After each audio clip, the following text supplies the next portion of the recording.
শীতের জেলা পঞ্চগড়ে টানা ৬ দিন পর কেটে গেছে মৃদু শৈত্যপ্রবাহ। বৃহস্পতিবার সকাল ৯টায় 10.2 ডিগ্রি সেলসিয়াস তাপমাত্রা রেকর্ড করেছে তেঁতুলিয়া আবহাওয়া অফিস। গত ৬ দিন ধরেই সর্বনিম্ন তাপমাত্রা 10-এর নিচে ওঠানামা করছিল। বুধবার সর্বনিম্ন তাপমাত্রা ছিল 8.8 ডিগ্রি সেলসিয়াস। এর আগে শুক্রবার সর্বনিম্ন তাপমাত্রা 8.4 ডিগ্রিতে নেমে শুরু হয় চলতি শীত মৌসুমের প্রথম মৃদু শৈত্যপ্রবাহ। তবে প্রতিদিন সকালেই সূর্যের মুখ দেখা গেছে।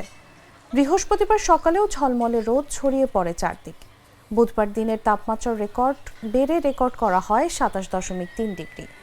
প্রতিদিন দুপুরের পর হালকা কুয়াশার সঙ্গে উত্তরের হিমেল বাতাসে হাড় কাঁপানো শীত অনুভূত হয়। এতে দিনমজুর, কৃষি শ্রমিক সহ খেটে খাওয়া মানুষের দুর্ভোগ দেখা দিয়েছে।